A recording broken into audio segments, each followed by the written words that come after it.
Hello and welcome to this edition of The Hub on CGTN. I'm Wang Guan in Beijing. The aftermath of the earthquake hitting Turkey and Syria continues. Shock, disbelief and devastation. What is the latest situation on the ground? How is the Western sanctions complicating the relief and rescue work in Syria? And how is China helping? My guest today is His Excellency Mr. Mohammed Hasanein, the Syrian Ambassador to China. His Excellency Ambassador Mohammed Khaddam, thank you so much for this opportunity. I know you must have had a very hectic schedule. First of all, on behalf of our team, maybe on behalf of CGTN too, our deepest sympathies and condolences.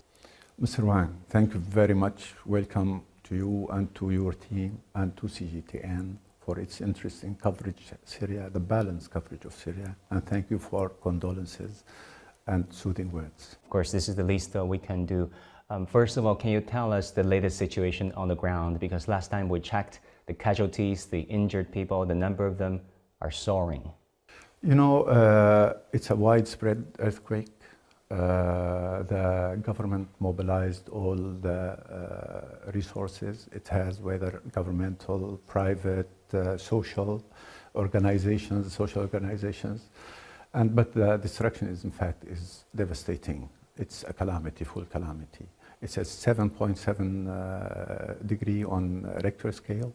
So you can expect it's catastrophic. The number of deaths now, this is the people who, until now, they removed from under the rubble. Of course, there are a lot of people that might be wounded. They are still under the rubble waiting to be rescued and saved. What adds to the situation is that we had very severe weather. In fact, the earthquake happened at 4 in the morning. I received calls from friends there. It was raining outside. We had a polar wave. Degrees were in the minus, either raining or snowing. And people moved from their bedrooms. It was a very severe situation until now. Of course, the casualties will be, the more you explore, the more the casualties will rise. The people who pass away, of course, you do them their final service, but the people who are surviving, how to offer them shelter, to offer them medication, to offer them food, it's a very tough task for the government. The government, President Assad, on the morning of the day of the catastrophe, met with the emergency meeting with the cabinet, and they allocated every ministry with its own tasks. Of course, the full mobility, whether it is from the government and from the people, I mean, industries that are all involved. Syria, the situation is not easy because Syria has been, you know, the situation of the war. That really leads to my next question, Mr. Ambassador. We know that Syria has been suffering from this civil war. Part of the country, also part of the areas that's affected by the earthquake, was controlled either by the extremists or by Western forces. How much more of a challenge does that bring to the rescue and relief efforts there? You know, given that the war situation and economic, financial, unilateral, illegal, unilateral, inhumane Western sanctions imposed on Syria, at the same time when the US is imposing, and with its Western allies, imposing almost a blockade around Syria, it's occupation forces stealing our oil, our natural resources, and the terrorists they support, they are isolated in some corner of Syria, which is now hit. Of course, all Syrians are Syrian people in the eyes of the government, and they are all our people. And the government will do all it can to serve them all, without, you know, whether you are with the government or not. We don't have this politically biased perception. Western outlets, they're talking about, they're featuring some vloggers from the opposition-controlled areas. Yeah, only. For us, you know, they're apparently in their humanitarian perception or evaluation. Either you are with us or you are an enemy. And this still, the best example of this is what's going on in Syria. Of course, I must mention that we received very deep condolences from the Chinese leadership, from His Excellency the President, His Excellency the Foreign Minister, and we follow with our friends at the Foreign Ministry and Chinese humanitarian organization, whether it's the Red Cross, the Sitka, other humanitarian non-profit organizations that, in fact, today there will be a team that will move to Syria with their tools. A Chinese team going into Syria, and you're working with them when it comes to expedition of visa and travel. We'll logistics. do all we can to facilitate their visit. I want to mention Syria issued an appeal to the international community asking assistance to help live with this calamity. We highly appreciate Chinese assistance. And you know, the genuine feeling we receive from the Chinese people. You know, we are inundated with sympathizing calls from Chinese civilians, people. It's very important. This reflects the genuine nature of the humane nature of the Chinese people. We highly appreciate it. We really feel touched with that. What do you think this speaks about the ever closer relationship between China and Syria? Because over the years, we've noticed that Syria joined the BRI. Strategically, the two countries moved closer together, and economically and trade-wise, it's growing too, despite the challenges presented by the civil wars in Syria. I wish really to in fact, it's not civil war. You know, there are terrorists who are fighting the government and the public. You know, even in the terrorist-controlled areas, the people want the government. But, you know, some Western support for these terrorists prevents them from coming to Syria, even to participate in school exams or university exams. Our relation with China is quite very deep. You know, it dates tens of centuries. Through the Silk Road. Throughout the crisis in Syria, China, in fact, we highly appreciate that it used the veto for maybe about 8-9 times against some Western initiative that wanted to target Syria. The humanitarian assistance that was offered during the crisis, whether in telecommunication, transportation, health, especially during the COVID, China's generosity has always been there, and China always walked the talk. Ambassador Khaddam, when do you think there can be a ceasefire in Syria? There have been a number of the United Nations-led initiatives. The Arab League is also getting involved. What's your forecast or expectations on when there can be a real ceasefire? You know, the issue of there is a ceasefire, and the government issued about 20 clemencies or decrees to amnesties for people who raised arms against Syria. And the government got resolved almost all in all areas through negotiated settlement with the armed groups. Many armed groups gave up their arms and got integrated into the society. The people who didn't want to, they are mainly financed and supported and organized and in fact received their orders, come from the Western countries. They are isolated on their own will in Idlib, where you have a lot of international terrorist organizations. They are recognized as international terrorist organizations by the UN. Nobody, the Syrian government wants to solve everything peacefully, but you know, there are terrorists you should handle because they are not danger to Syria, they are danger to the world because they are coming from all the countries, from all over the world. The process is going on. We started rebuilding Syria, in fact, and we were a lot of economic life started returning to normalcy. Farmers could farm their lands.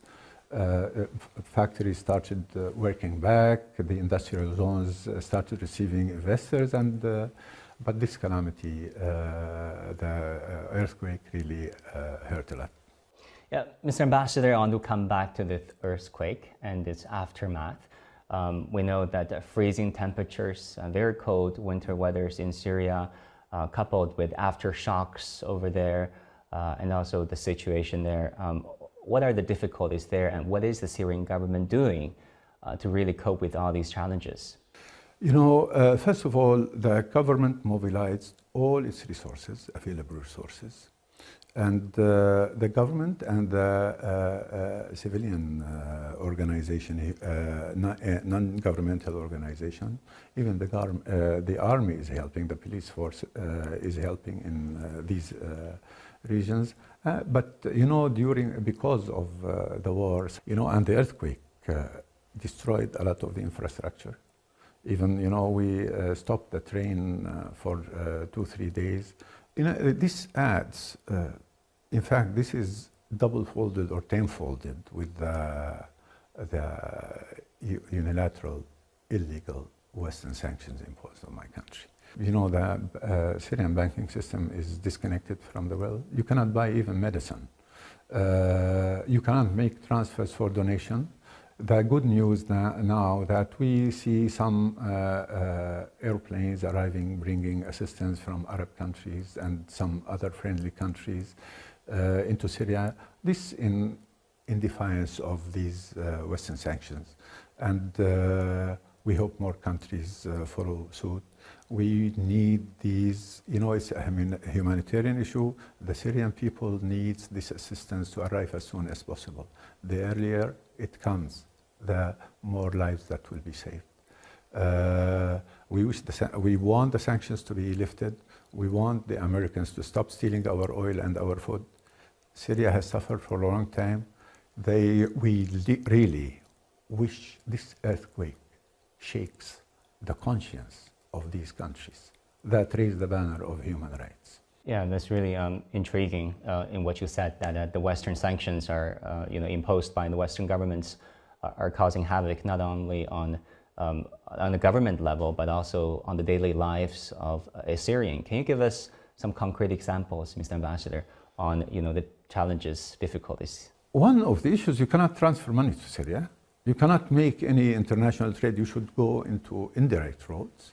You are totally disconnected from the international financial system. Our ports are under sanctions, our airlines, so you cannot make trade, you cannot make... at the same time, the same people who are imposing this blockade, they are stealing our oil. You know, it's really, really catastrophic. And I don't know how Syria is a third world country, developing country with very limited resources. We were faring well, by the way, before the crisis. Syria used to export electricity, pharmaceuticals to 80 countries. Now we are, this is very, in our perception, we are not used to that. We used to offer assistance to many countries. Now we are in this situation. We used to export food. Now we need food. Because the richest country in the world is stealing our oil and food resources. It's very, very, I don't know, a twisted version of human rights. Very strange, what's going on. Totally immoral. They are causing a lot of pain to the... Who is the Syrian government? The Syrian people are getting hurt from these sanctions. However you twist it and you want to cook it, it cannot be understood, Secondly, I wish all the international community to look at Syria and see what the American brag for, and some Western countries, of the rule-based order. This is the rule-based order. This is the outcome of what's going on in Syria. This is the best example. I'm sorry, is this defensible? How can you promote these, doing these rule-based order and following these policies in Syria? It's very, very strange, anachronistic, oxymoronic. I don't know how to describe it really. And you expect there to be even more difficulties and challenges resulting from the Western sanctions in the wake of the earthquake, because so much of the relief efforts depend on trade, depend on aid from countries, and these Western sanctions are making those aid coming to Syria that much harder. Yeah, exactly. And now people are, it's in the aid should arrive immediately, instantly. In fact, people are under the rubble, and in the severe weather, they can maybe resist one day or a few hours. The sooner these sanctions are lifted or removed, the sooner the aid is received, the more lives will be saved. The sooner the medication, after the earthquake, many people will be hurt, will be wounded, will need follow-up, medical follow-up. With the limited resources of Syria, these people will be disabled for maybe lifetime. It's really shameful what's going on. It's really shameful. I repeat what the appeal of my government to the international community to offer as soon as the assistance needed by the Syrians, the Syrian people. It's the Syrian people that are suffering. Ambassador Khaddam, thank you so much for accepting our interview request and our very best wishes, our thoughts and prayers, apparently, with the quake victims. We're hoping for a quick recovery. You are always welcome. Earlier, we also talked to Sivanka Dhanapala, the UNHCR representative in Syria. Sivanka, I hope you and your teams are fine, under the circumstances. Thank you for that. Thank you. We're happy to say that all of our staff, just hours after the earthquake, we were able to confirm everyone was safe and accounted for. Sadly, we can't say the same thing for our colleagues in Türkiye. There are still a number of colleagues who are missing. Tell us what's going on the ground. What is the latest? Well, thank you very much for giving us this opportunity to communicate the situation on the ground. Sure. I think I'd like to say how deeply saddened we are by really the devastating earthquake that took place day before yesterday in the morning. We're all still quite shaken. There have been a number of aftershocks and also other quakes that have taken place since then. I was literally, before going into an interview yesterday evening with the media, I was receiving reports about 2 quakes that took place in and around the coastal governorates. Of course, they were less severe than the one on Monday morning, but we really have seen a huge amount of damage and, of course, loss of life. We stand very much in solidarity with all of those who've been affected by this. But of course, I think what I really need to emphasize right at the outset is how this most recent development makes a very, very bad situation much, much worse. It compounds the suffering that the Syrian people have been going through for the last 12 years. Yes, Sivanka, we understand that it is a very complex and complicated situation in northern Syria, the affected area. Some part of that area is controlled by some extremists, according to the government. Some areas are in effect controlled by Western-backed forces. Some of the area, of course, are under the government control. How does that division and years of civil war complicate the rescue and relief efforts on the ground? Well, it certainly doesn't help, but I think before I get on to that, just to say that whenever an earthquake might take place, it is never a good moment, but this couldn't have happened at a worse time. We are in the height of winter. There was literally a snow blizzard passing through Damascus this morning, but we've had a number of the affected areas, of course, covered in snow, very cold temperatures, and one has to really, my heart goes out for those who are stuck under rubble, who find themselves without shelter in this very tragic moment. We, working in Damascus, are able to reach areas that are controlled by government. Over 70% of the country can be reached from Damascus. The areas to the northwest that have been impacted, I just received reports today that our counterparts in government have in fact asked us to accelerate cross-line deliveries of humanitarian assistance, and we will be working towards that. The UN has always advocated in the Northwest that we use all modalities for assistance. This includes cross-border from Türkiye, from Gaziantep, but also cross-line from within government-controlled areas into northwestern Syria. Now, the cross-border modality has, of course, been significantly impeded because of damage sustained by the earthquake. So certainly, I can say for us, for those of us who are working in government-controlled areas, we're trying our best to now move forward on the cross-line movements. Yeah, we saw the latest casualties. Do you expect this number to go up significantly, given what's going on and given the unfolding of the rescue and relief efforts?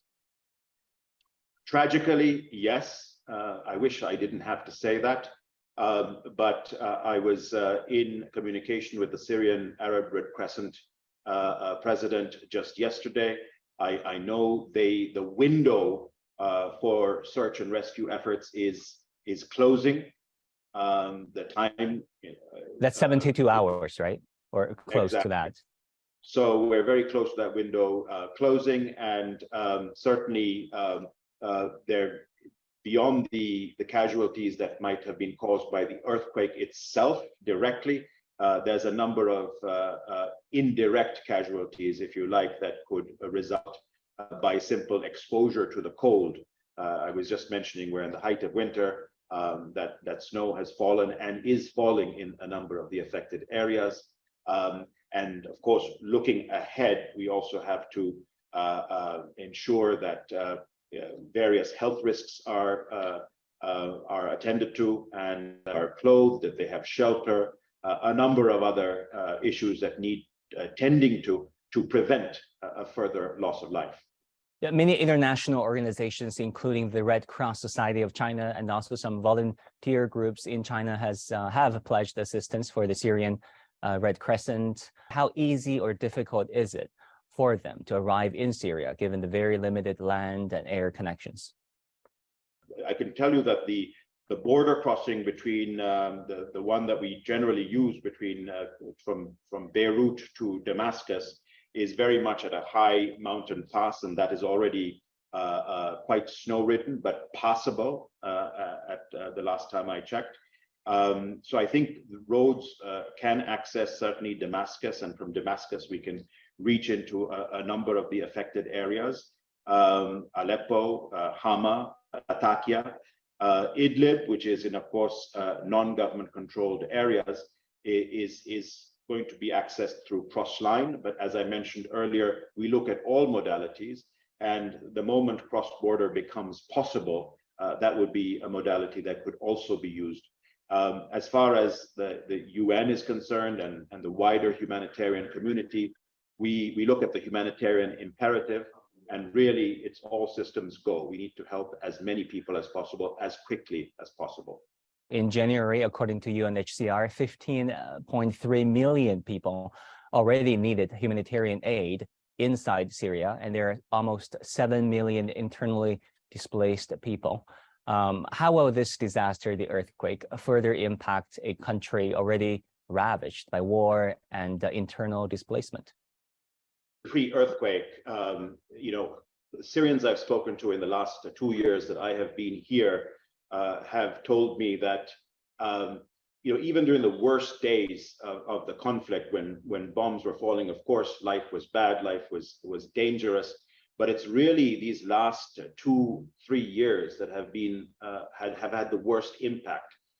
And when I asked why, it was very much because of the cumulative impact of 12 years of war, the overall economic situation. As you know, even pre-COVID, there was an economic crisis in Lebanon. The economies of Lebanon and Syria are intrinsically linked, so people were feeling that. And then, of course, 2 years of COVID and the economic toll that has exacted on the economy is huge. So really putting the earthquake and the impact of the earthquake on top of all of that really has brought many Syrians to their knees, and it is an extremely difficult period. I call upon the international community to help in any way possible in assisting the Syrian people in this situation. Can you tell us a bit about the work of UNHCR in the country? I suppose that there are so many priorities and conflicting priorities, perhaps. What is the line of work for you right now? What is really the priority in face of the earthquake? Well, right now, I would say we've been mobilizing to meet the immediate needs of those who have been impacted by the earthquake. I mentioned earlier the search and rescue operations that are underway and really trying to move as quickly as possible before that narrow window closes completely. But beyond that, also, and it's not just UNHCR, we're working with a number of other UN agencies, a number of non-governmental organizations, international and national, to see if we can provide meals ready to eat, including hot meals for families that have been displaced. We are looking at provision of what we call core relief items, and that involves a number of different items like thermal blankets, like mattresses, like sleeping mats, winter garb, winter jackets, winter clothing is extremely important. And of course, looking at other items, ensuring that people have safe drinking water, that they have access to medicine, first aid kits, trauma care, because in fact, this has exacted a heavy toll on people from a mental health point of view, dignity kits for women and girls. And of course, as I mentioned, given the kind of trauma situation and social and mental health, I think we are also trying to provide as much psychosocial support as possible. In fact, we're trying to do that for our own staff as well as those affected outside of our organization. Yeah, finally, Sivanka, I know that you left China some 2 years ago, and now you're in Syria facing a very complicated and complex situation. What has been the biggest challenge or challenges for you, both personally and professionally? Well, in many ways, I think it's a challenge that I embrace, the fact that we are working under extremely difficult circumstances in trying to ensure support for the Syrian people. For me, UNHCR has been in Syria since 1991, and Syria has traditionally been extremely generous towards refugees coming from other countries, whether they are Iraqis, whether they are Afghans, whether they are Sudanese and South Sudanese, different nationalities that have sought refuge in Syria. So I really felt that these last 12 years have exacted such a heavy toll on the Syrians themselves. It has been a challenge to rise and ensure support for all people, for vulnerable people, for persons with disabilities, for the elderly, for children. There are some very trying circumstances, but at the end of the day, I think in our line of work, we have to be optimists. We can't be put off by the challenges that we face, and I always see the glass half full. So I'm encouraged, and despite the many challenges that are thrown our way, this earthquake being the most recent, I'm convinced that we must persevere for the sake of the Syrian people. Sivanka, please take care. Kudos to your work and the work of your team. Thank you very much for having me. That will do it for this edition of The Hub on CGTN. Thank you so much for tuning in. Our news coverage continues on CGTN. Bye and take care.